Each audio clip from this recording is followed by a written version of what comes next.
Perry Aritua comes from a family of ambitious and hard-working men and women. As the executive director of the Women's Democracy Network Uganda chapter, Perry has made her mark on empowering women to lead. The organization focuses on empowering women in politics, with greater attention placed on the political parties. So our work involves ensuring that the women leagues of political parties get the training that they need to understand their roles, which include recruiting women, identifying candidates, ensuring that they can raise resources, but most of all also talking about their political parties so that people get attracted to that. Because of the work her organization does, she says they have contributed in a way to the rising numbers of women running for political office, but more importantly, effective and efficient women leaders. Women's Democracy Network does a lot of work in the West Nile region, especially with the local councils. And as a result of our work, many of them were able to have strategic plans. These were things which at times politicians don't see important. Yet without a plan, how will you know where you're going? So that's an area we focused on. And because of our work, we actually received recognition. Last year, the FDC Women's League gave us a certificate of appreciation because of the work that we had done with them. And we have also received recognition from the other women leagues of political parties. Once in a while they will tell you, oh, Perry, I won this election because of the work that you did with us. Her dream and vision for women leaders in politics is centered around the fact that gender equality must be the norm and not the exception.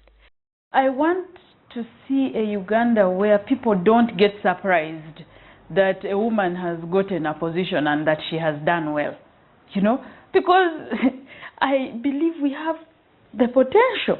Let's just be given the opportunity. Perry describes herself as a go-getter. She sees challenges as opportunities, and that gives her the drive to wake up every day and take on the tasks ahead. I always know that a challenge is an opportunity. So even if the day before I was down because I received some sad news or something I was working on did not materialize, I always know that tomorrow will be a brighter day. Leave the sorrows of yesterday, move on to the next. And I've always seen I end up achieving. Indeed, her work comes with lots of challenges.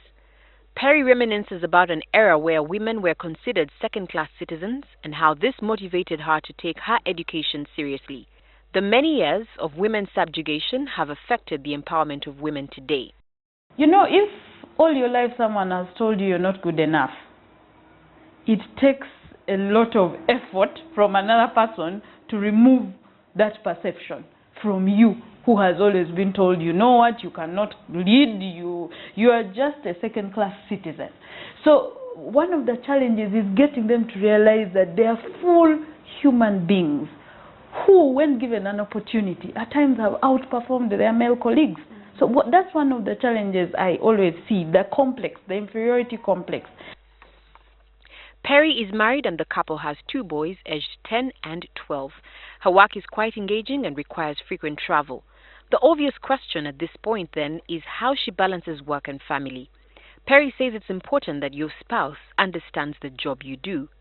The fact that he understands that my work will at times take me out of Kampala or even out of the country, he steps in and really seriously ensuring that the children have fed, they have done their homework, She believes the transformation of communities cannot just be the role of government. Citizens must understand their role too and actively take it on. Rachel Mwine, NTV.